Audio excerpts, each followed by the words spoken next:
Olá, meus queridos, mais uma vez aqui para trazer mais uma leitura. Este é um canal de leitura. Me chamo Tatiana. Decidi fazer este canal de leitura para que a gente venha fazer a leitura de alguns livros, e nós terminamos de fazer a leitura do livro apócrifo Proto-Evangelho de Tiago. E agora nós vamos começar a história de José, o carpinteiro, para que a gente venha unir essa história com a história do Tiago, onde ele fala sobre a história de Maria, de José, de Isabel, de Yahushua, o nascimento de Yahushua. Então eu achei por bem fazer essa leitura agora da história de José, o carpinteiro. José, como todos sabem, é o pai de Yahushua, aquele que adotou a Maria para cuidar dela. E Maria engravidou pelo Espírito do Pai, e ele apoiou Maria, ajudou a criar a criança. Então agora nós vamos começar a fazer essa leitura sobre a história de José, o carpinteiro. Assim José, o carpinteiro, pai de Yahushua, segundo a carne, abandonou esta vida mortal e viveu 112 anos. Tá? Vocês aqui nesse livro, vocês estão ouvindo que José morreu com 112 anos. Quando o nosso Salvador contou toda a sua vida aos apóstolos, reunidos no Monte das Oliveiras, eles escreveram as suas palavras e depois guardaram-nas na biblioteca de Jerusalém. E, além disso, deixaram consignado que um dia no qual o santo ancião separou-se do seu corpo foi o dia 26 de Epepe, na paz de Yahushua. Assim seja. Eu pesquisei sobre esse mês, Epepe, não encontrei o significado. Se você puder, deixe nos comentários o que significa o mês Epepe.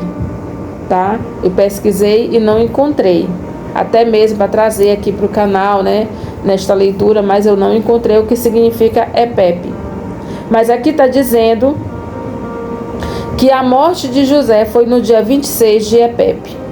Vocês perceberam que quando Yahushua, nessa pequena introdução, está dizendo que Yahushua estava conversando com seus discípulos, contando a sua história com o seu pai, o que os discípulos fizeram? Vocês perceberam?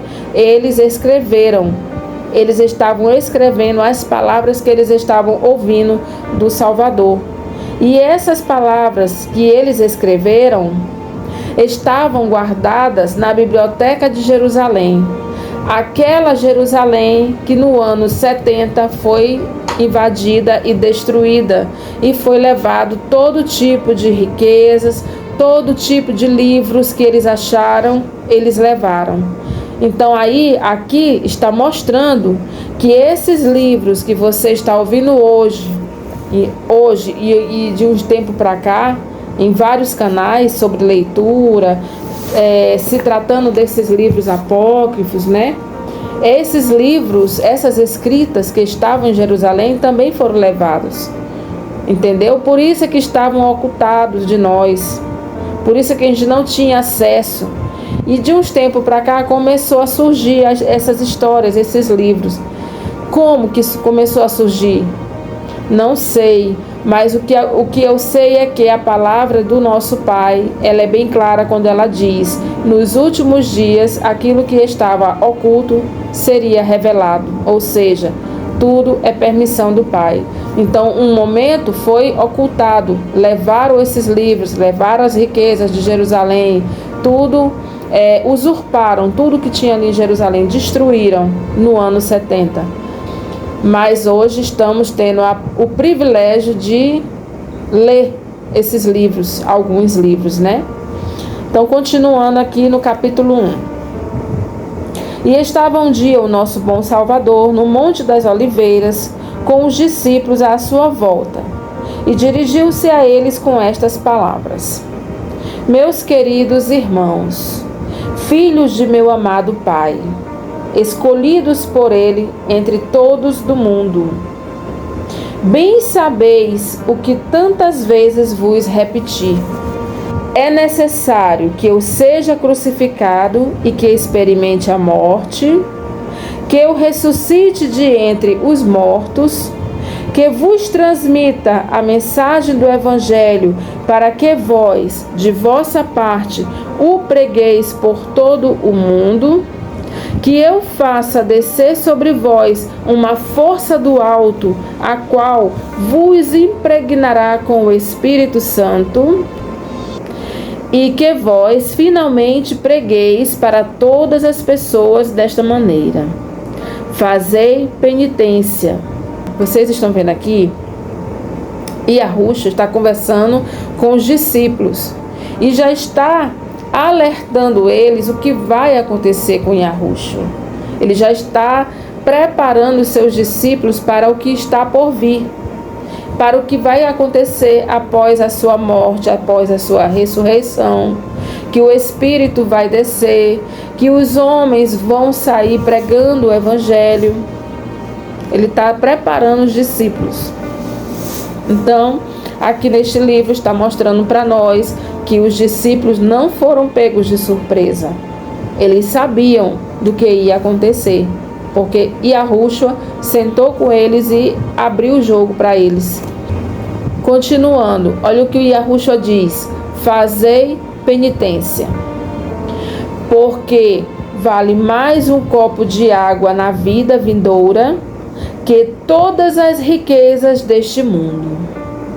Ou seja, passe o que passar, passe problemas. Vejam bem o que eu vou dizer para vocês, o que a gente ouve muito sobre esses templos de pedra: prosperidade, né? É o que mais eles pregam: prosperidade, riqueza. E Yahushua está alertando os seus discípulos: passe o que passar. Mesmo que tu não tenha água, mesmo que tu não tenha comida, mesmo que tu não tenha suprimento, mesmo que tu estejas passando necessidade, olha o que ele está dizendo aqui: vale mais um copo de água na vida vindoura. Ele não está dizendo naquele momento, na vida vindoura, ou seja, aguenta firme, porque o que está por vir é muito mais importante. Olha o que ele diz: vale mais um copo de água na vida vindoura que todas as riquezas deste mundo. Mais uma dica: vale mais pôr somente o pé na casa de meu Pai que toda a riqueza deste mundo. Aí bem aqui, nessa leitura, passa a impressão para nós que os templos de pedra é para a gente estar lá, certo? Mas se a gente for ler a Bíblia, lá em Atos, no capítulo 7, 48, deixa bem claro que o Pai, o Criador, não habita em templos feitos por mãos de homem. Entendeu? Então, o que eu posso pensar nessa passagem? O que eu posso entender quando ele diz assim: e vale mais pôr somente o pé na casa de meu Pai que toda a riqueza deste mundo? O que vem no meu entender agora, neste momento? Vale muito mais eu estar aqui fazendo a leitura para você, independente de como esteja a minha vida. Será que eu estou bem? Como é que está a minha casa? Como é que está a minha despensa? Como é que está a minha despensa? Né? Só eu e o Pai sabem. Você não sabe como está a minha vida. Eu e o Pai sabem. Mas o que ele diz aqui? Mais vale eu pôr um pé na casa de meu Pai, na casa do Pai dele. Significa para mim hoje, que estou fora desses tempos, significa o quê? Mais vale eu tirar um tempo todos os dias para estar buscando a presença do meu Pai aqui, que é o templo do meu Pai. Esse é o verdadeiro templo, ou seja, esse pôr o pé na casa de meu Pai é estar na presença do meu Pai, do que toda a riqueza deste mundo. Entendeu, meus irmãos? É assim que eu interpreto essa passagem. Eu não interpreto essa passagem como se eu tivesse que estar dentro de um templo de pedra, porque em Atos me deixa claro que o Pai não habita lá, ele habita em nós, em mim e em você, tá bom? Continuando, olha o que ele vai dizer: e mais ainda, vale mais 1 hora de regozijo para os justos que 1000 anos para os pecadores, durante os quais hão de chorar e lamentar, sem que ninguém preste atenção e nem console os seus gemidos. Olha, foi exatamente o que eu falei para vocês. E mais ainda vale 1 hora de regozijo. Irmãos, o que é 1 hora? Para mim, 1 hora não é nadinha. Quando eu tiro esse tempo aqui para estar buscando as coisas do meu Pai Celestial, o tempo voa. Sabia? O tempo voa, o tempo passa rápido. Quisera eu tirar muito tempo para estar com Ele. Entende? Mas eu tiro um tempo para estar com Ele, tá? Eu tiro o sábado para ficar com Ele, o dia todo.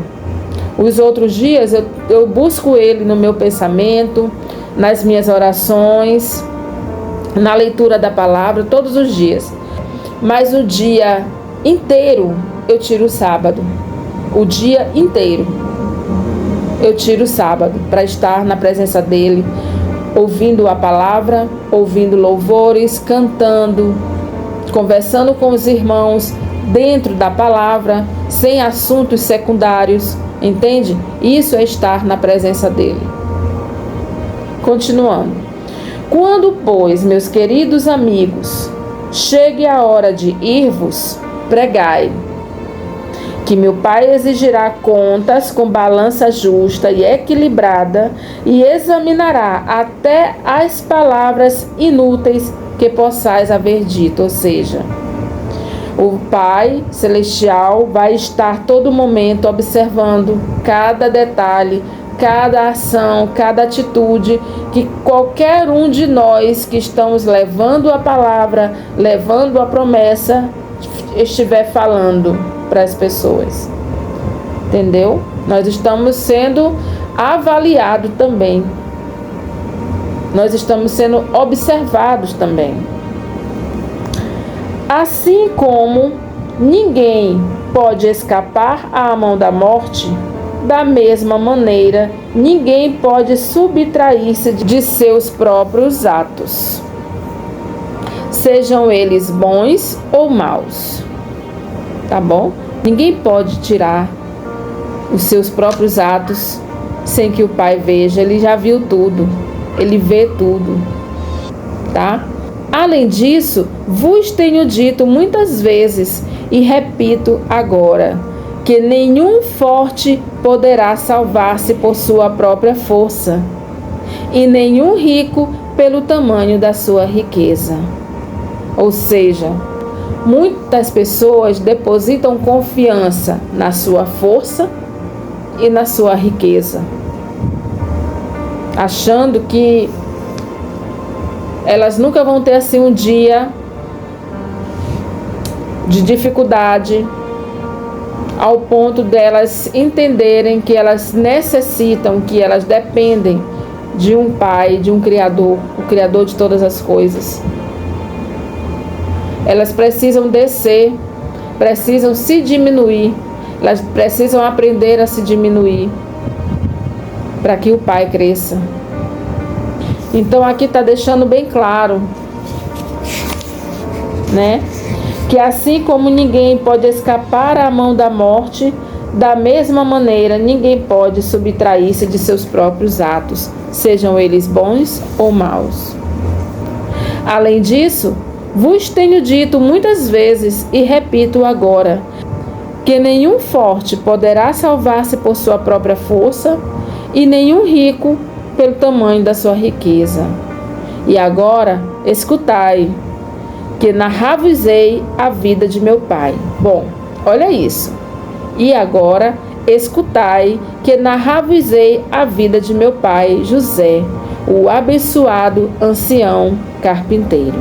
Então, essa leitura que eu fiz foi Yahushua conversando com os discípulos.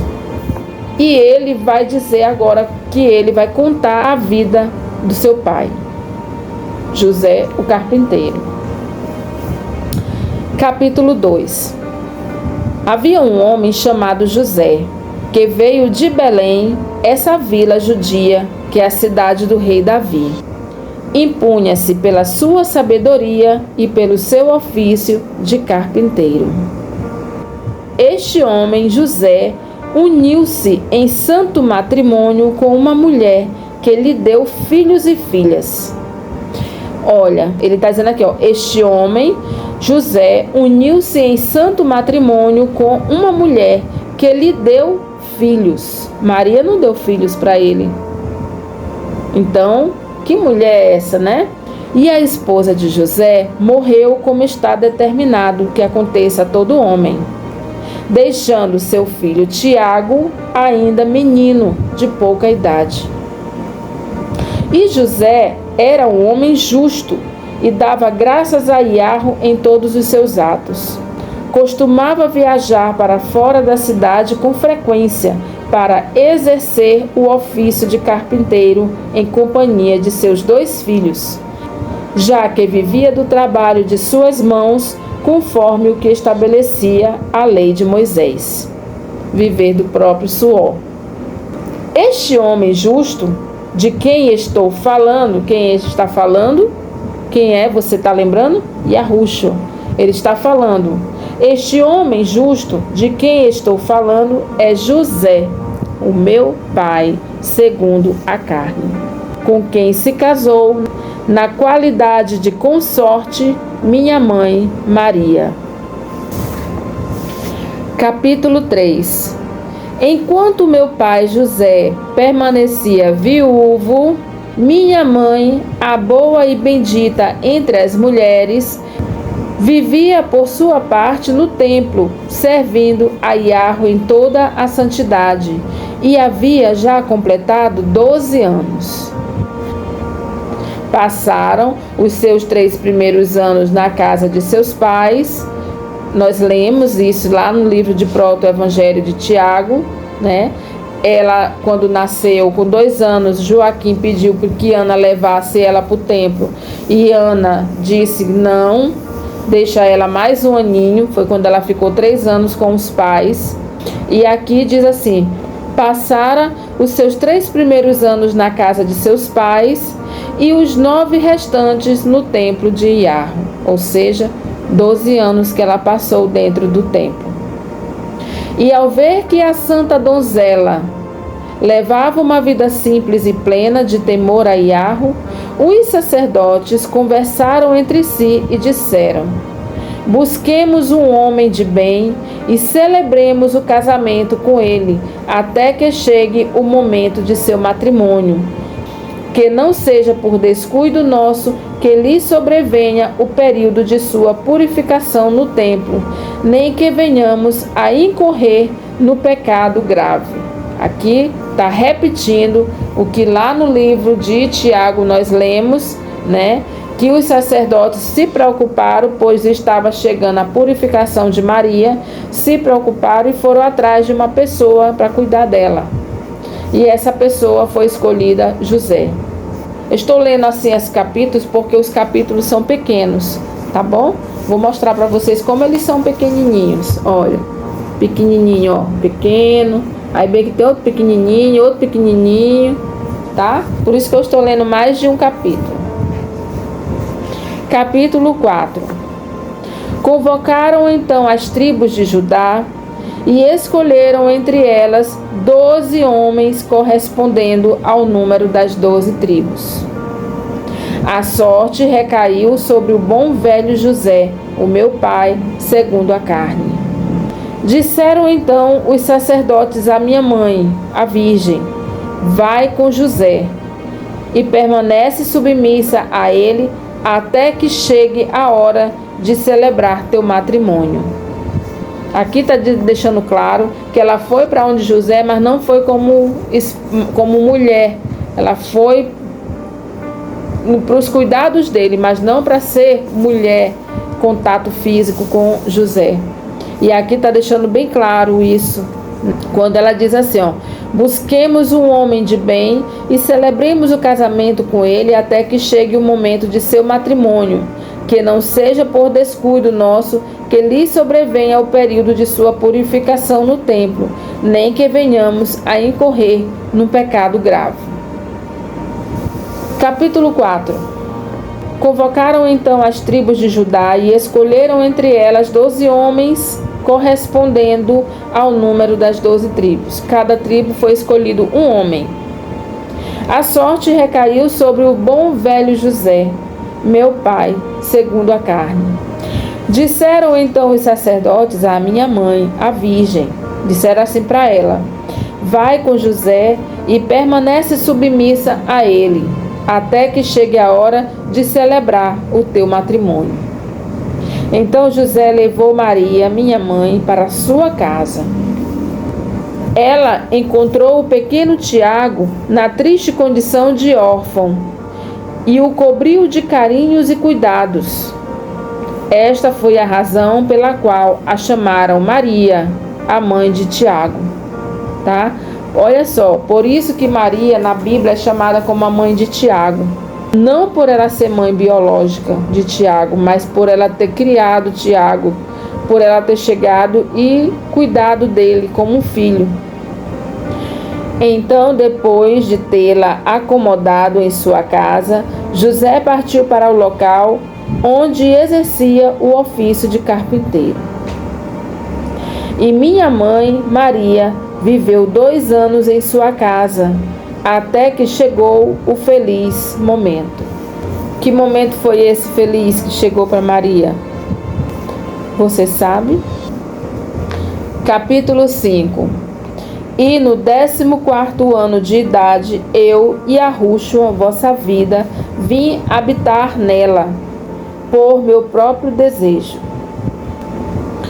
E aos 3 meses de gravidez, o solícito José voltou de suas ocupações.